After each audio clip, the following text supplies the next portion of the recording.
The autumn sun was a weak, watery thing, offering light but no warmth. It filtered through the thinning leaves of the plane trees lining the sidewalk, dappling the small metal table where Chloe was trying to perform a miracle. 30 minutes of uninterrupted peace. Her daughter, Lily, was hunched over a piece of paper, tongue caught between her teeth as she shaded in the wings of a dragon with a stubby blue crayon. The scent of roasted coffee and exhaust fumes mingled in the air, the constant, chaotic perfume of the city. Chloe wrapped her hands around her lukewarm mug, letting the heat seep into her perpetually cold fingers. It was a Tuesday. A rare, stolen afternoon away from the relentless logistics of the hospital, the endless spreadsheets, the quiet desperation of supply chains that were always one delayed shipment away from collapse. She was tired in her bones, a deep, cellular fatigue that no amount of sleep seemed to touch. The gray wool of her sweater was soft against her skin, a small comfort. She watched Lily, her fierce concentration a perfect, tiny bubble in the middle of the city's noise, and felt a familiar ache in her chest, a mix of fierce love and grinding anxiety. Then the atmosphere shifted. It wasn't a sound, not at first. It was a pressure change, a sudden dip in the ambient chatter of the cafe patio. Heads turned. A black town car, silent as a shark, had pulled up to the curb, followed by another. Two men in dark, impeccably tailored suits emerged from the first, their eyes scanning the patio with a practiced, unsettling lack of emotion. They moved with an unnerving economy, securing a perimeter that hadn't needed securing a moment before. Another man, older, with threads of silver woven through his dark hair, stepped out and opened the rear door. The man who emerged was tall, his presence so absolute that it seemed to consume the available light. He didn't look around. He simply existed, and the world rearranged itself to accommodate him. The cafe owner, a man Chloe had only ever seen in a state of mild panic, was suddenly at his side, wringing his hands. There were no tables. Of course there were no tables. It was the lunch rush. The man's gaze swept the patio once, a cool, indifferent assessment. It landed on her small table for two, the only one with an empty chair. He moved toward her, his entourage parting before him like water. Chloe's heart gave a single, hard thud against her ribs. This was the part where a normal person looked away, made themselves small. But the exhaustion had burned away her ability to be intimidated. She was too tired to be afraid. He stopped before her table, his shadow falling over Lily's drawing. Lily didn't notice, lost in her world of blue dragons. "Excuse me," he said. His voice was a low, quiet rumble, accented and precise. "My associates and I require a table. We would be grateful if you would allow us to use yours." It wasn't a request. It was a statement of inevitable fact. The owner hovered behind him, looking mortified. Everyone was watching, waiting. Chloe took a slow sip of her coffee. She looked from his impassive face to her daughter, then back again. She set the mug down with a soft click. "No," she said. The word was quiet, but it landed in the sudden silence with the force of a dropped stone. A flicker of something, surprise, annoyance, disbelief, crossed his features before being suppressed. The owner looked like he might actually faint. Chloe met his dark, unreadable eyes. "But," she added, gesturing with her chin toward the empty seat beside Lily, "you're welcome to share." The man's stillness was a tangible thing, a force field of absolute control. For a full 10 seconds, he simply watched her, his expression a perfect mask of neutrality. One of his security guards took a half step forward, a subtle shift of weight that spoke volumes, but the man lifted a single finger, a minute gesture that froze the guard in place. Chloe felt a tremor of actual fear then, a cold prickle along her spine. She had poked something she didn't understand. What had she been thinking? The exhaustion, the bone-deep weariness, had made her reckless. She had forgotten the rules of the world, the ones where you deferred to power, where you made yourself invisible to men who traveled with their own gravitational pull. She braced herself for dismissal, for a cold word that would send her and Lily scurrying away. Instead, to her profound astonishment, He pulled out the empty chair and sat down. The metal legs scraped against the concrete, a jarring, ordinary sound in the midst of the extraordinary tension. He sat opposite her, the small table suddenly feeling like a negotiating table between nations. His guards remained standing, a silent, dark wall around them. The rest of the patio tried and failed to pretend they weren't staring. He folded his hands on the table. They were elegant, long-fingered hands, perfectly manicured. He didn't speak. He just watched her. Lily finally looked up from her drawing, her brow furrowed. She took in the stranger, then the two large men standing behind him. Her eyes, wide and brown and utterly without guile, fixed on him. "Are you a spy?" she asked. The question was so direct, so purely Lily, that a laugh escaped Chloe's throat before she could stop it. It sounded rusty. The man's gaze shifted to the small girl. A corner of his mouth tilted, a fractional movement that wasn't quite a smile. "Something like that," he said, his voice softer now. "Why do you ask?" Lily held up her drawing. "Because you have sad eyes," she said, with the simple, devastating honesty of a child. "Like this dragon." "He's sad because he's all alone in his castle," Chloe's breath caught. She wanted to shush her daughter, to apologize, to smooth over the impossibly personal observation. But the man didn't look offended. He looked struck. He studied the drawing for a long moment, then looked back at Lily. "He is a very fine dragon," he said. Then his eyes lifted to Chloe's again, and the mask was gone. For a fleeting instant, she saw what Lily had seen. A profound, echoing loneliness. A weariness that mirrored her own, but was born of something far heavier than spreadsheets and late nights. He reached into the inner pocket of his jacket and produced a slim, severe business card. It was made of a heavy, dark gray stock, with a single name embossed in silver. Qasim al-Jamil. No title. No company. Just the name and a phone number. He slid it across the table. "You work at St. Jude's, General," he said. It was not a question. "Your badge." She instinctively touched the clip on her jeans where her hospital ID was attached. "You are a logistics coordinator. You manage the procurement and distribution of critical medical supplies." Her blood ran cold. How could he possibly know that from a distance? Her title wasn't that specific on the badge. "I have a problem," he continued, his voice dropping to a confidential murmur. "A logistical problem with a philanthropic foundation I oversee. It requires a particular kind of mind. One that is not easily intimidated." He paused, his gaze holding hers. "Call me. I pay very well for solutions." Chloe didn't sleep that night.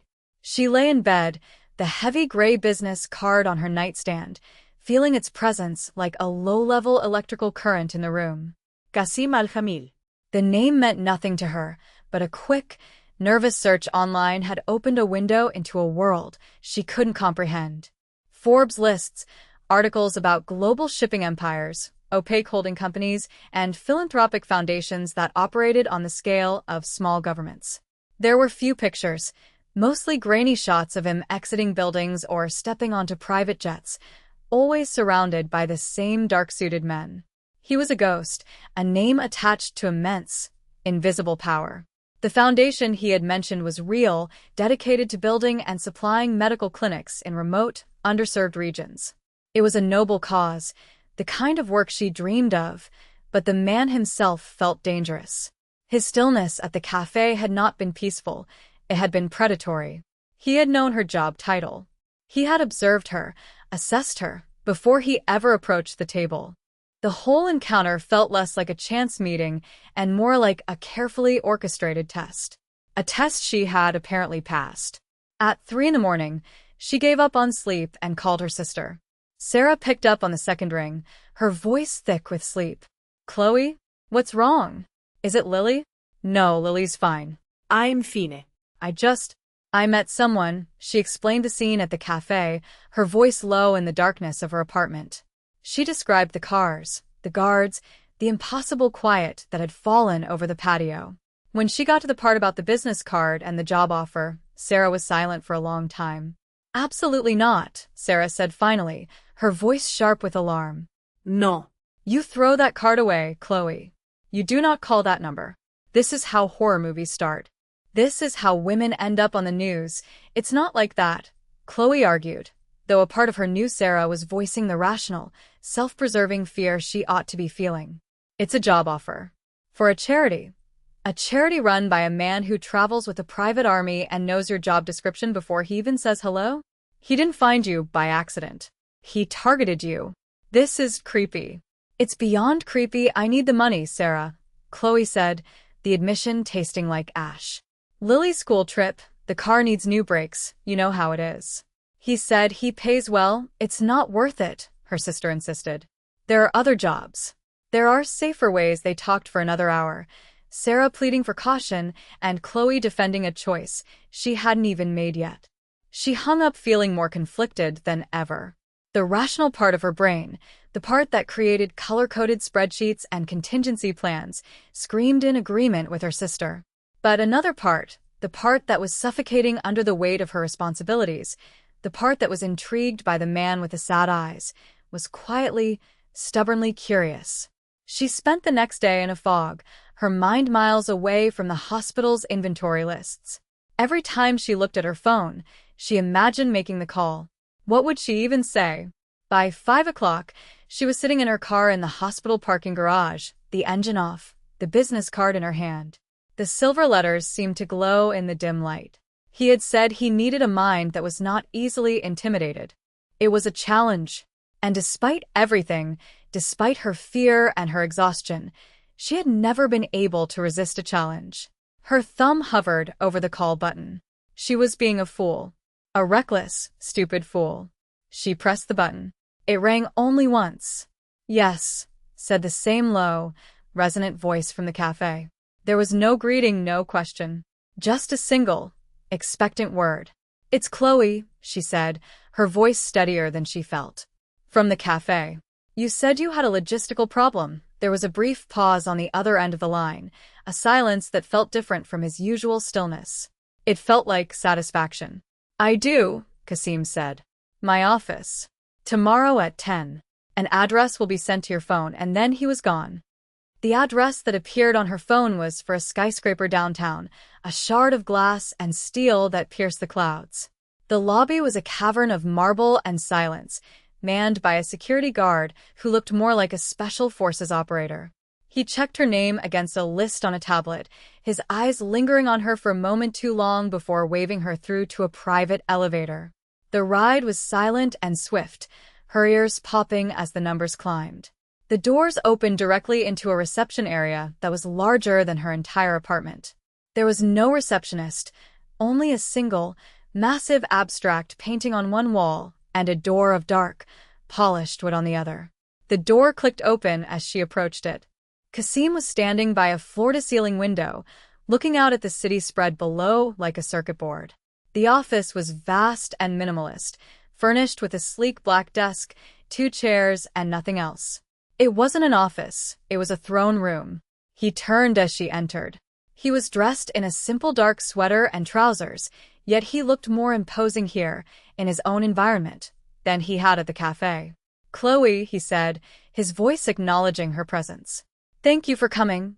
You said you had a problem, she said, clutching her portfolio to her chest like a shield. Inside were her initial thoughts, flowcharts, and supply chain analyses for the kind of problems his foundation might face. It was her armor, the tangible proof of her competence. He gestured to one of the chairs in front of his desk, but he didn't move to sit himself. He remained by the window, a silhouette against the blinding sky. The foundation has established a new clinic in a mountainous region in North Africa. The supply route is unreliable, subject to political instability, poor infrastructure, and theft. We have lost 2 major shipments of medical equipment in the last 3 months. He laid out the problem with cold precision. It was a complex, dangerous puzzle, exactly the kind of challenge she thrived on. She felt her professional instincts kick in, pushing aside the personal unease. She walked to the desk, opened her portfolio, and spread her preliminary charts across its polished surface. You need redundant supply lines, she began, her voice gaining confidence as she spoke. And local warehousing with trusted partners. You can't rely on a single point of failure. You need to diversify your transport methods, Maybe a combination of air freight to a regional hub and then smaller, less conspicuous ground transport from there. She talked for 10 minutes, outlining strategies, identifying choke points, suggesting solutions. He listened without interruption, his eyes never leaving her face. She realized with a jolt that he wasn't looking at her charts at all. He was watching her. The intensity of his gaze was a physical weight. When she finally finished, the silence stretched. "Your analysis is correct," he said finally. "It is, in fact, almost identical to the one my internal team produced last week." Chloe felt a flush of anger and embarrassment. "Then why am I here?" "Because they took 3 weeks and a team of 12 analysts to arrive at that conclusion," he said, moving away from the window and toward the desk. "You did it in less than 24 hours on your own, with no internal data." He stopped on the other side of the desk, close enough that she could smell the faint, clean scent of expensive soap. "That is why you are here." He leaned forward, bracing his hands on the desk, his focus absolute. "The job is yours if you want it. You would report directly to me. The compensation would be enough to solve your more immediate problems. The brakes on your car. Your daughter's future," the personal detail, dropped so casually into the professional offer, was a calculated blow. It was a reminder that he knew more than he should, that his interest in her was more than just professional. "How do you know about my car?" she asked, her voice barely a whisper. Kasim's expression didn't change, but his eyes softened almost imperceptibly. "I make it my business to know," he said. "I protect my investments." Kasim watched her from the window as she left his building, a small, determined figure in a gray sweater moving through the anonymous lunchtime crowd. He had not moved from that spot. He was an observer by nature, a man who had built an empire on his ability to see patterns others missed, to anticipate moves 3, 4, 10 steps ahead. But Chloe was not a pattern. She was an anomaly, a variable that disrupted his perfectly calculated world. He had seen her for the first time 2 weeks before the cafe incident. He had been at St. Jude's, visiting the chairman of the board for a discreet donation. As he was leaving, he had seen her through the glass wall of a conference room. She was standing in front of a whiteboard covered in complex diagrams, arguing with 3 men in suits who were all at least 20 years her senior. She was tired. He could see the exhaustion in the slump of her shoulders. But she was not yielding. Her hands moved with sharp, precise gestures, her voice was low but firm, and she dismantled their arguments one by one with a relentless, elegant logic. He had felt a flicker of something he hadn't experienced in years. Genuine curiosity. He had his security chief, Rashid, look into her. The file came back within hours. Chloe Evans, 25. Divorced. Mother to Lily, 10. A brilliant logistics mind trapped in a mid-level hospital bureaucracy. Drowning in debt left by her ex-husband. Fiercely protective of her daughter. Living a life of quiet, grinding desperation. The foundation supply chain problem was real, but it was not urgent. His team was already handling it. He had used it as a pretext, a key to unlock a door he wanted to walk through. The scene at the cafe was a calculated risk. He wanted to see how she would react under pressure outside the structured environment of her job. He had expected her to be flustered, perhaps angry, or cowed into submission. He had not expected her quiet, unyielding refusal, followed by an offer of simple human decency. "You're welcome to share in his world." No one shared. They yielded. They vied for position. They offered fealty. No one had ever offered him a seat at their table as an equal. And her daughter, Lily. The child had looked at him and seen not power or wealth, but a lonely dragon in a castle. It was a truth so raw and so long buried that hearing it from a 10-year-old had felt like a physical blow. He turned from the window and walked back to his desk. He picked up one of the charts she had left behind. Her handwriting was neat, her logic impeccable. She was exactly what he needed for the foundation. But that was no longer the point. He ran a finger over her name, written at the top of the page. He had spent his life building walls, creating a fortress of wealth and power so high that no one could touch him. He was safe. He was untouchable. And he was suffocatingly alone. Chloe Evans, with her tired eyes and her defiant courage, was the first person in a decade who had made him feel like a man instead of an institution. He didn't just want to hire her mind. He wanted to shatter her world and rebuild it with him at the center. He wanted to solve her problems not just with money, but with his absolute protection. He wanted to possess her quiet strength, to make it his own. It was a dangerous, selfish impulse, and it was the most honest thing he had felt in a very long time.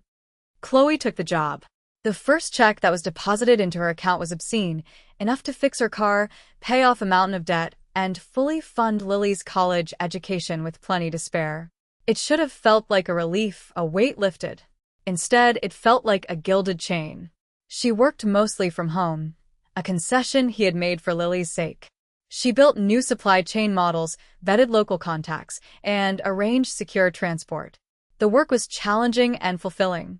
She communicated with Kasim through encrypted emails and brief, sterile phone calls. He was always polite, precise, and distant. Yet, she felt his presence constantly. She had the unnerving sensation of being watched, not in a physically menacing way, but in a subtle, all-encompassing manner. A new, top-of-the-line laptop was delivered to her apartment, pre-configured for his network. When her ancient refrigerator finally died, a new one was delivered and installed the next day, an anonymous gift from a grateful hospital benefactor. She knew it was him. She was living in a cage she had willingly entered, and the bars were made of his silent, overwhelming provision. One evening, she was working a late shift at the hospital, catching up on the handover she still had to complete. The hallways were quiet, smelling of antiseptic and floor wax. She was in her old office, a cramped, windowless room, when she heard a soft knock. She looked up to see him standing in the doorway. Kasim, here. In her world of fluorescent lights and cheap linoleum. He was dressed in another of his dark, simple sweaters, and he looked utterly out of place, a panther in a petting zoo. Two of his guards stood discreetly down the hall. "Mr. Al-Jamil," she said, her voice tight with surprise. "What are you doing here?" "Kasim," he corrected her softly. "I was in the neighborhood. I had a question about the latest transport manifest." It was a patently transparent excuse. He could have emailed. He could have called. He stepped into the tiny office, and it seemed to shrink around him. He looked at the cluttered desk, the photos of Lily taped to the monitor, the half-eaten sandwich she'd had for dinner. His gaze was taking in every detail of her real, messy life. "This is where you worked," he stated, his voice a low murmur. "Yes." "It's not exactly your skyscraper." A ghost of a smile touched his lips. "No." "It is not." He asked his question about the manifest, a minor detail she answered in seconds. But he didn't leave. He leaned against the doorframe, simply watching her. The professional distance he usually maintained had vanished. The air was thick with the unspoken things that had been crackling between them for weeks. "You look tired, Chloe," he said, his voice gentle. "I am tired," she admitted. "I'm always tired." "You do not have to be," he said. "This job, the one you are finishing here, you do not need it anymore. I can provide for you." For both of you, it was the closest he had come to saying what she had suspected all along. This was never just about a job. This was about her. "I like my job," she said, her chin lifting in a familiar gesture of defiance. "I'm good at it." "It matters. Our work at the foundation matters more," he countered, not unkindly. "You could save thousands of lives instead of managing supplies for one hospital." He was right, of course. And that was what was so terrifying. He was offering her a better world, a more meaningful existence, but the price was her independence. The price was herself. He pushed off the doorframe. "Think about it," he said. "You are capable of more than this room allows." He left as quietly as he had arrived, leaving behind the scent of cold night air and a profound sense of inevitability.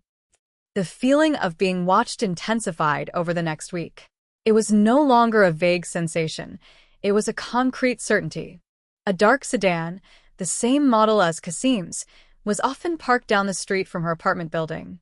Once, when she was picking Lily up from a friend's house, she saw one of his guards sitting in a coffee shop across the street, his eyes on the playground. She tried to tell herself it was for her protection, a byproduct of working for a man of his stature. But it felt possessive. She was an asset he was guarding. One evening, she came home to find a plain white envelope slid under her door. There was no stamp, no address. Inside was a single, high-resolution photograph. It was of Lily playing on the swings in the park earlier that day. A red circle had been drawn around her small, laughing face. Chloe's blood turned to ice. Her knees went weak, and she had to grip the wall to keep from falling. It wasn't Kasim's security. This was a threat. Her hands shaking, she called him. He answered on the first ring, his voice calm. "Kasim," she said, her own voice a choked whisper. They left something at my door. What is it?" His tone sharpened instantly, all business. A picture. Of Lily. In the park today, the silence on the other end was absolute, but it was a different kind of silence now. It was the sound of a predator gathering itself to strike. She could almost feel the cold fury radiating through the phone. "Where are you now?" he demanded. "In my apartment. I just got home. Lily is with my sister tonight. Thank God. Lock your door. Do not open it for anyone. Do you understand? A car will be there in 5 minutes. Pack a bag for you and your daughter. Nothing else. What is happening?" she cried, terror making her voice shrill. "Who would do this?" "It is not about you," he said, and his voice was flat and hard as forged steel. "They think you are my weakness. They have made a grave miscalculation." The line went dead. Less than 5 minutes later, a black car pulled up outside. Rashid, his head of security, was at her door. He didn't speak, just nodded curtly and escorted her down to the waiting vehicle. As they sped through the city, Chloe looked out the window, her ordinary life receding behind her. The coffee shops, the parks, the grocery stores, it was all a world she no longer belonged to. She had stepped through a door and had not realized it had locked behind her. The car descended into a private underground garage, and she was led to the same elevator she had taken to his office. This time, it went all the way to the top. The doors opened into a penthouse apartment that made his office look small. It was a palace of glass and steel, with panoramic views of the entire city. Kasim was waiting for them. The controlled, still man from the cafe was gone. In his place was a man vibrating with a cold, contained rage. His jaw was tight, his eyes like chips of obsidian. He was on the phone, speaking in rapid, guttural Arabic, his voice a lash. He finished the call and turned to her. He crossed the room in 3 long strides and stopped in front of her. He gently took her face in his hands, his thumbs stroking her cheeks. His touch was surprisingly soft. "Are you all right?" he asked, his voice low and raw with an emotion she couldn't name. "I'm scared," she whispered. "You have no reason to be," he said, his gaze burning into hers. "Not anymore. You are here now. No one will ever touch you or Lily again. I will burn their world to the ground before I let them get near you." In that moment, she finally understood. The job, the money, the protection, it was all courtship. A dark, possessive, dangerous courtship. He wasn't protecting an employee. He was protecting what he considered his. They stayed in the penthouse. Rashid collected Lily from Sarah's house, explaining only that there had been a security concern. Lily, adaptable and trusting, was thrilled by the castle in the sky, immediately claiming a room with a view that stretched to the horizon. Chloe spent the first 24 hours in a state of suspended shock. She watched as Kasim dismantled the threat. He never left the apartment, but he was a vortex of activity, a quiet general commanding a war from his living room. A stream of information flowed to him through encrypted channels, and a stream of orders flowed out. He was ruthless, efficient, and utterly terrifying. He moved with a purpose she had never seen, fueled by a cold, protective rage that was focused entirely on her and Lily. By the second night, the immediate crisis had passed. He had found the man, a business rival who had underestimated him, who had thought to use a woman and a child as leverage. Kasim had not explained what he had done to the man, and Chloe was afraid to ask. The fury had receded, leaving behind a deep, unsettling quiet.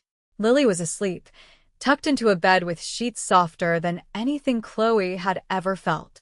She found Kasim on a sprawling balcony overlooking the glittering city. He was leaning against the railing, a glass of something dark in his hand. He looked tired, the way she had on the day they met, but it was a different kind of exhaustion. It was the weariness of a king after a battle. "Is it over?" she asked, her voice small in the vastness of the night. He turned to her, his expression unreadable in the dim light. "The immediate threat is gone. There will always be others," he set his glass down. "This is my world, Chloe. This is the truth of it. Power, wealth, they're not shields. They are magnets. They attract danger." He took a step closer to her. "When I first saw you, I thought I was hiring an asset. A brilliant mind to solve a problem. I was lying to myself." He was standing directly in front of her now, so close she could feel the heat radiating from his body. The problem wasn't the foundation. The problem was this. He gestured vaguely at the opulent apartment, at the city lights below. "This emptiness. You and your daughter. You are the first real thing to enter my life in 20 years. His vulnerability was sudden and absolute, a crack in the marble facade. It was more disarming than any show of power. "The man who threatened you," Kasim continued, his voice dropping to a raw whisper. "He did so because his intelligence reported that you were important to me. He was right. From the moment you offered me a seat at your table, you became the most important thing in my world. I brought this danger to your door. It is my fault." He reached out, his hand hovering just inches from her face. "I cannot send you back to your old life. Even if I wanted to, it wouldn't be safe now.